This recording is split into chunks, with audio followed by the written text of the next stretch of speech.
Tonight, we're joined by Dr. Shira Doron, hospital epidemiologist at Tufts Medical Center.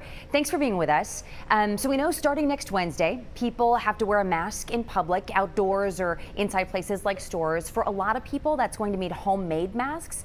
So tell us how effective those are and why something homemade can prevent this transmission. Yeah, and it really should be homemade masks because we still do want those medical grade hospital masks to be left for the hospitals to purchase and other healthcare settings. But the homemade masks, although they aren't as effective as the medical grade masks, do provide just an extra layer of protection. They prevent you from spreading your germs to others. And when you layer that on top of the distancing measures, they can provide some extra prevention.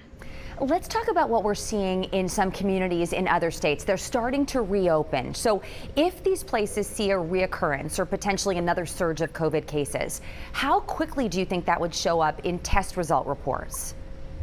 Yeah, so it's somewhat dependent on how extensive testing is in those areas, and there's going to be a delay. So if you think about that incubation period, the period between getting exposed to the virus and showing symptoms of the virus, that can be up to 2 weeks. So people aren't even going to become symptomatic for 2 weeks or up to 2 weeks. And in that time, there's a lot of transmission happening. Then it's another week or so until people become sick enough to go to the hospital. And then it can be several more weeks until you're going to see the death rates rise. And in that time, a lot more transmission could be happening. So then how difficult would it be to reverse something like that? I mean, would stay-at-home orders be longer? Would they be more strict than what we've seen here?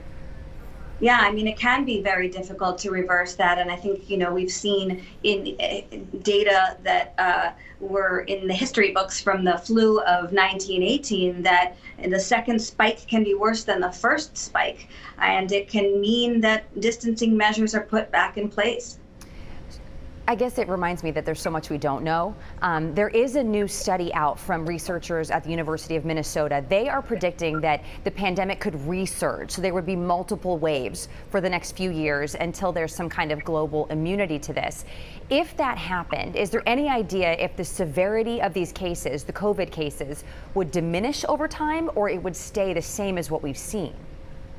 I don't think that we can expect that the severity of cases will diminish over time. And so I think that we need to be prepared for the fact that we might be doing some degree of distancing measures and we might be pumping the brakes on our activity over a long period of time. Some distancing, some release, some distancing again. That might be what our life looks like for several years. Yeah, I really